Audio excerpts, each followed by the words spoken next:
napaka-incredible, malisyoso, at kasinungalingan. Yan o, ang katotohanan ng affidavit ni Madriaga at itong mga sirang politiko, mga politikong tiwali, desperado na sa kanilang pagtugis, pagtanggal sa politika ni Inday Sal at ni Presidente Duterte. Ginagamit nila ito. Wala na silang ibang magamit eh. Kasi yung mga kakampi nila, nagbabalik tayo na, tinuturo na sila, tinuturo. So, yun ang katotohanan dyan, God. During the hearing where Madriaga took the stand, the usual anti-Duterte members of the committee took turns in asking him leading questions in support of the impeachment complaint. When Madriaga gave an answer to a question thrown at him that sounded either incredible or that would impeach his credibility, the obviously biased committee chairman would immediately suggest to any member to move for the striking out of the question and reply of Madriaga from the records. On cue, a committee member would move and is duly seconded by the other members, and consequently that part of the testimony of the witness would be stricken out. One member of the committee, perhaps trying to redeem herself from the bashing she received from the netizens owing to previous prejudice, nutty and nonsensical remarks on the proceedings and on Sara Duterte, reminded her colleagues to focus on the allegations contained in the affidavits of Madriaga in determining the sufficiency of substance of the impeachment complaint and to strictly follow the House rules of the impeachment proceedings. The contents of Madriaga's affidavit is supplemental affidavit as well as his testimony before the Committee on Justice are false and malicious narratives designed to demolish the character and reputation of Sara and Rodrigo Duterte. In the perjury case against Madriaga filed by the Vice President, his claim of being part of the intelligence and security group that he had a professional and personal relationship with the former has been thoroughly rebutted as false and malicious by the very military men like Colonels Nolasco and La Chica he depended to validate his untruthful allegations. In two separate sworn statements, the two belied the allegations of Madriaga. They also disputed the other claim of Madriaga with respect to Vice President Duterte's allegedly instructing him and then deliver duffel bags containing millions of pesos to various persons in different places.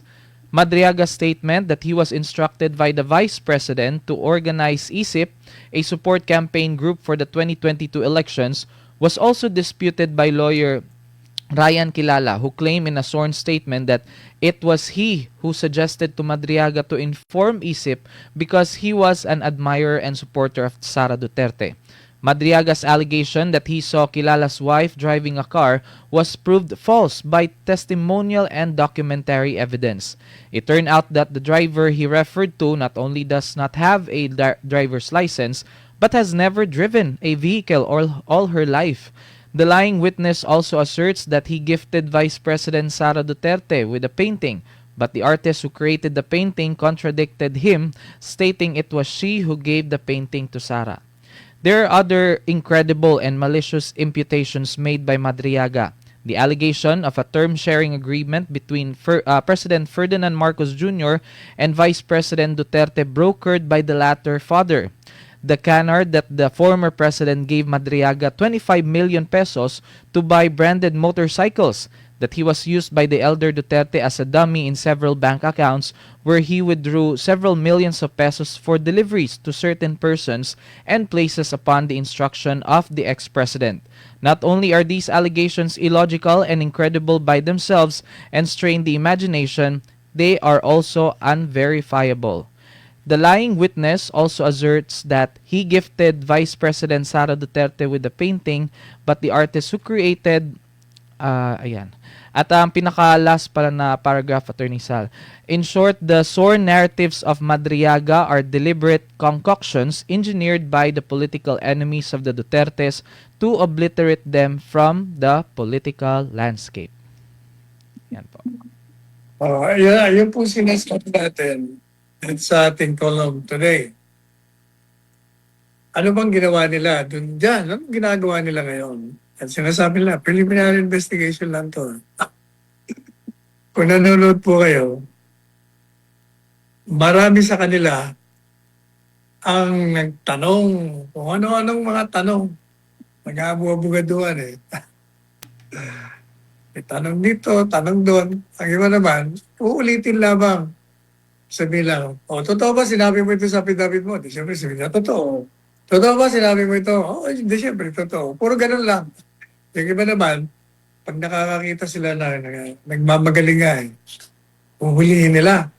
Ito naman si Luistro, pag nagkakamali si Madriaga ng sagot, meron ba akong naririnig dyan na nagmo-motion? Natanggalin natin sa record yung tanong at ang sagot nitong testigo. Siyempre, on cue naman, duly seconded.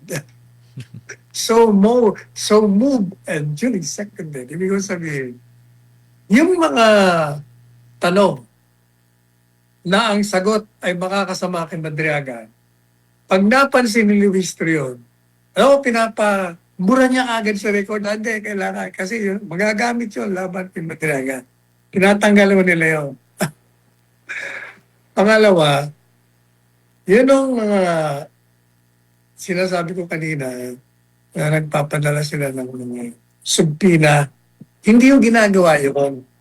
Kasi ang ibig sabihin pag ginawa mo yun, tinutulungan mo itong mga nagdemanda. Ang trabaho ng prosecutor, maghain ng demanda, ganun din ang mga kongresista, ihain nila yon sa plenaryo at pag na-aprobahan, ibibigay na sa Senado. Parang yun ang filing sa court. Ipapile mo na sa impeachment court ng Senado. Pero hindi mo nila ginagawa yun. Talagang ginagamit nila. bawat katas, ginagamit nila para sa kanilang mga sarili. Tingnan natin. Tingnan din yung affidavit ni Madriaga. Kasi kung matino kayong lawmaker, hindi nyo papatulan. Pero dahil nga katulong sila sa mga sabuatan, ginagamit nila. Ano kung sabi ko sa affidavit ni Madriaga? Kasinungalingan, false. Malicious, malisyoso, ibig sabihin, sinadyang manira. Pangatlo, incredible, hindi ka panipaniwala. Tingnan niyo yung perjury case na inihain ni Inday Sara, na abogado yung anak ko sa Atty. Paulo, napatunayan nila sa pamamagitan ng napakadaming ebidensyang dokumentado at saka testimonya ng testigo. Kasi sabi ni Madriaga, siya daw ho ay kilala niyang personal at meron silang profesional na relasyon ni Inday Sara. Siya daw po ay kasama sa seguridad, security group, intelligence group ng Inday Sara. At marami daw utos sa kanya na ang pag-distribute ng pera. Kasama niya rin si Nolasco, Colonel Nolasco, at sa Colonel La Chica. Itong dalawang tao na ginamit niya na siyang magpapatunay sa katotohanan ng mga sinasabi niya, ay hindi. Ang ginawa ng dalawang La Chica at Nolasco, gumawa ho ng sinupang salaysay upang pasinungalingan lahat ng mga sinabi niya. Naku, hindi ho namin miyembro yan, hindi ho miyembro ng militarya, hindi ho totoo na sinasabi niya. Lahat basta lahat ng sinabi niya, pinasinungalingan niya. Pati nga yung, yung attorney Ryan Kilala, na dating dekano daw, assistant dekano ng San Sebastian Law. Ano sabi niya? Itong inorganize niya raw na support group Inday Sara nang tumakbo itong vice presidente. Ang pangalan ay Isip. Yan daw po ay inorganize niya sa utos ni Inday Sara. At sabi yun ni Attorney Kilala na umaasa rin siya na isusuporta yung mga sinasabi niya. Pinasinungaling, hindi o totoo yan. Ang katunayan dyan, tagahanga daw siya ni Inday Sara. Suportado niya raw si Inday Sara. Kaya ako po nagbungkay sa kanya, di ba organize ka ng support group para makilala mo, makilala ka. Yun o, ang ginawa niya. Kaya hindi yung totoo na inutusan, hindi nga siya kilala eh. Kahit na yung mga pinapakita niya, mga litrato, mga video, nandun si Inday Sara, nandun din siya. Sabi niya, yan ang pagpapatunay na may relasyon kami, Jesus Maria Joseph. Alam po ninyo, pag meron kang parallel group, at kung ikaw naman si Inday Sara, alam mo, may nag-organize para sa'yo. Pag meron nun silang event para sa'yo, imbitahan ka, di pupunta ka naman, mga supporters mo. Pero hindi yung big sabihin na pupunta ka doon, kilala mo personal yung nag-organize. Hindi porket inabot mo yung isang flag o plake, magkakilala na kayo. Kasi yung, ang inyong lingkod, palagi rin naiimbitahan. Pag naiimbitahan tayo sa isang pagdiriwang, hindi ko kilala yung organizer. Hindi ko rin kilala yung mga nakakasama ko sa stage. Tapos bubulungan ka. Sek, pwede ko pakiabot niyo itong plake. Pakikamayan nyo. Itong binibigyan namin ng award. O, di syempre, gagawin ko naman. Mabibidyo. Hindi yung ibig sabihin, kilala ko yun. Hindi, syempre, hindi. O, sabi nila, binati mo pa nga ng happy birthday eh. Sabi niya, Adriaga, binati pa nga daw. Pinakita niya yung video. Yung video ng happy birthday. Merong karatula. Happy birthday, Ram Madriaga. Ibig ko sabihin, hindi talaga siya kilala. Yun nga, ebidensya na hindi ka kilala. Kasi kung kilala ka, hindi mo kailangan ng karatula. Sasabihin mo, hi Ram, happy birthday to you. Ganun lang. Hindi po ba? Ano pa? Ang dami yung kasinungalingan talaga itong si Madriaga. Sabi niya, pinag-distribute daw siya ng mga pera, yung mga confidential funds sa utos daw ng Inday Sara. Kasama niya rin yan si Nolasco.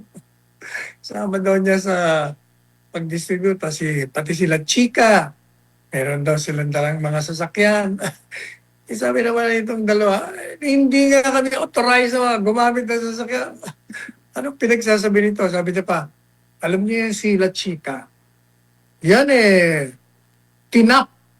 kinuha yan ni Nolasco upang maging commander ng ganito. Madaling sabi, parang siya ang dahilan kung bakit siya na-appoint sa posisyon niya. Sabi ko ni Colonel Lachiga, ay tinamaan ng magaling yung, paano mangyayari yun? Junior sa akin yun eh. Colonel ako, full colonel. Light colonel lang yan. Ako pa ang gagawin yung baliktad, hindi yung ako ang kukunin niya. Hindi po ba? Isa pa.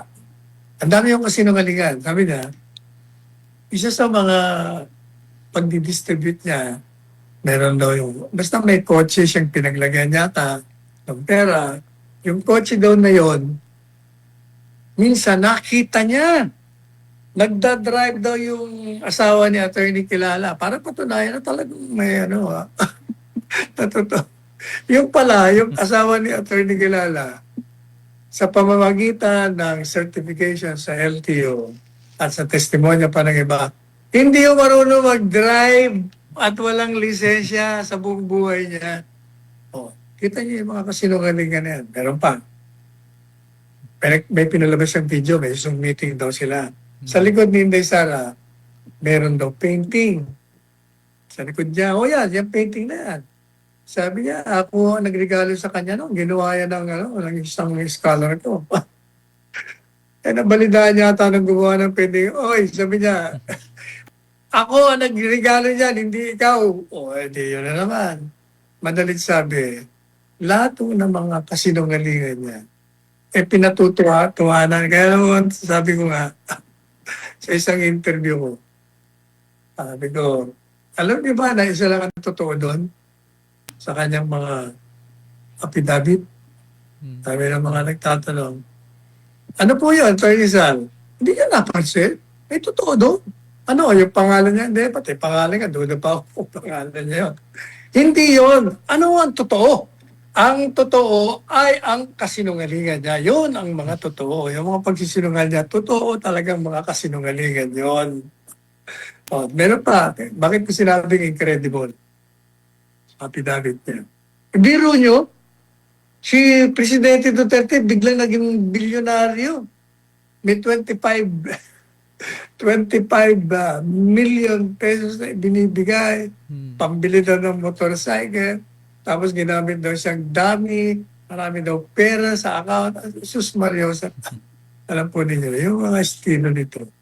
Ito yung mga tipo, hindi mo mabubuking. Bakit kanyo? Sabihin niya, tumawag si Presidente Duterte sa telepono. Pero hindi naman niya telepono ginamit iba. Boses lang ang narinig ko. Tapos sabihin niya, o yung bank account, ginawa akong dami. Eh, di ba, pag nag-ano ka sa banko, Yes, sir. pupunta ka doon, mag-fill up ka ng form. Siyempre, hanapin mo yon. Ang gagawin, ang ginawa ng bugoy, marunong din yung abogado. Ay, hindi, ganitong sabihin mo. O, so, sabi niya, ay, hindi ako nagpunta ng bako. Nandun na lang yung, nag-withdraw na lang ako, gawa na lahat. O, yan ang sinasabi natin na incredible, unverifiable. Tapos sabi niya, kahit buksan pa ang bangko ko, may waiver ako. Makikita, may mga amount doon. Sabi nga ng anak ko, Atty. Paul, ano naman ngayon kung nag-waiver ka? Pag nag-waiver ka, di bubuksan, anong makikita ron?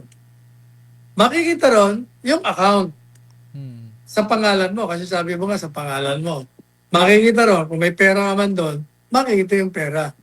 Pero hindi magpapatunay yun na yung si Duterte ang nagpalagay niyan o si Duterte ang naglagay ng account at si Duterte ang may-ari ng perang nandyan. Yun o, nakikita nyo? Kaya napaka-incredible, malisyoso, at kasinungalingan.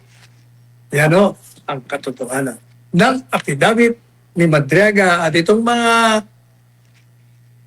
sirang politiko, mga politikong tiwali, desperado na sa kanilang pagtugis, pagtanggal sa politika ni Inday Sal at ni Presidente Duterte. Ginagamit nila ito. Wala na silang ibang magamit eh. Kasi yung mga kakampi nila, nagbabalik tayo na, tinuturo na sila, tinuturo. So, yun ang katotohanan dyan, God.